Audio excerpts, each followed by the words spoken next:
Welcome back to my channel, or welcome to my channel. Today we're going to talk about dog-proof traps and what you need to do to get started in trying to manage some nest predators such as possums and raccoons.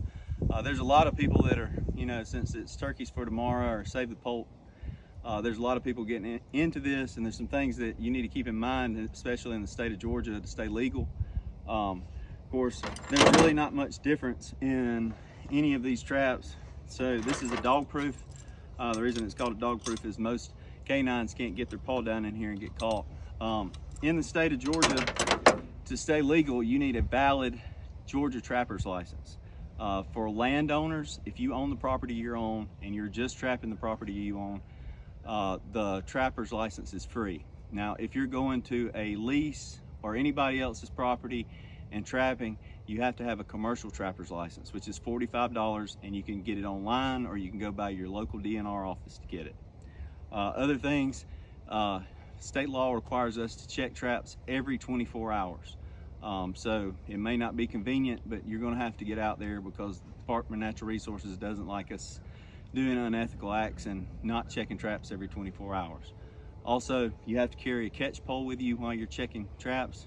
It's a restraint pole for non-target animals and animals that you may catch during times that are not fur bearer season. Today's February 27th. Fur bearer season goes out February 28th. The only thing legal is raccoons, possums, coyotes, wild hogs, and beavers. So if you're not catching any of those and you happen to catch in another type of trap, you're going to have to learn to release them. So and the other thing about traps is every single trap has to have your Georgia trapper's ID on it. Mine are these copper bands. You can etch them. You can get zinc bands that you can scratch it in. Other than that, that's about it. Check it every 24 hours. Carry a 22 rifle or bigger, or a 22 caliber or bigger. Have a restraint pole. Have a valid Georgia trapper's license. And I guess we'll get started.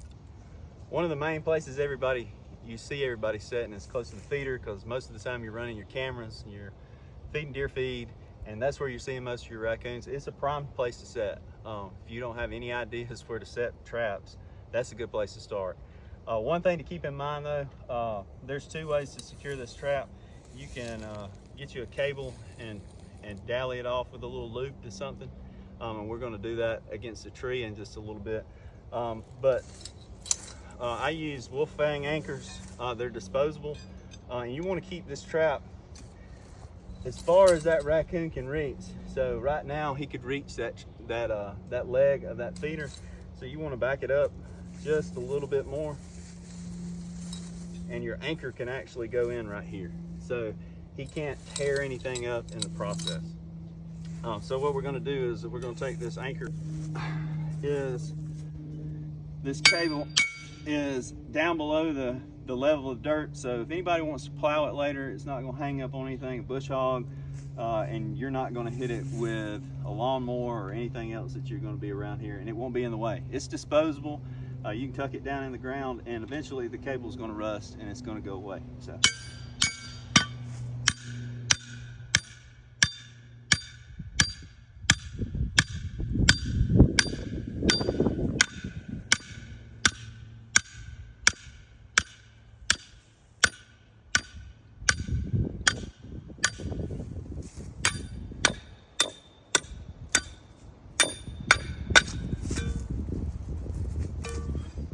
What happens with that anchor is when it goes down in the ground, when you pull up on the cable, it turns that little piece sideways, and there is nothing in the woods in Georgia that's going to pull it up. How I like to bait my traps, and if you're here, there's a link on this video to my actual coon bait that I use. A lot of people use cat food. They use sardines, anything sweet.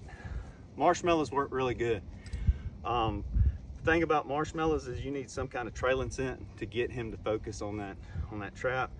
And I have a powder bait It won't freeze.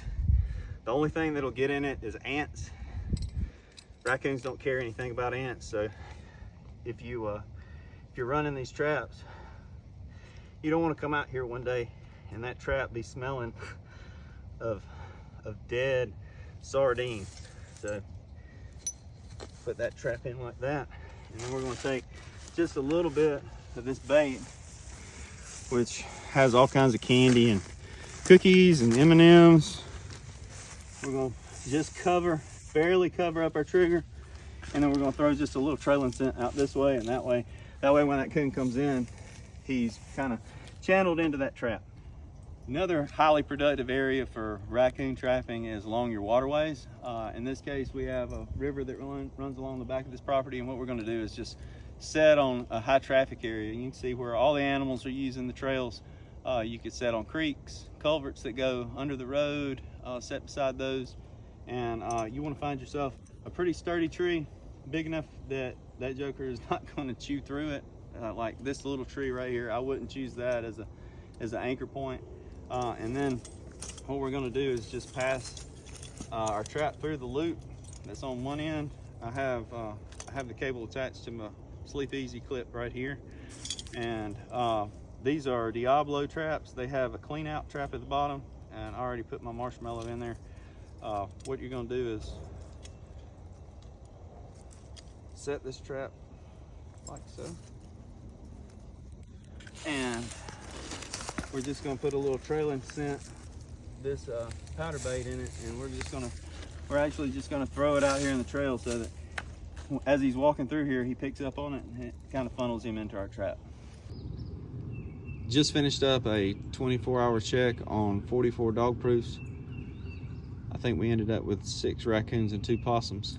Before we finish up, just make sure that if you are doing this, setting dog proofs to try to take care of some of these nest predators, that you're doing the right thing and following all your local laws and regulations. And one more thing before we leave, most states do have a trappers association. Make sure that you go out and pay your state dues and become an active member. They do a lot for the youth. There's only a very few that are spokespeople for this tradition that lots of people enjoy, and shows one of the best management practices for properties for predator control. Thank you very much for watching. Y'all have a great afternoon.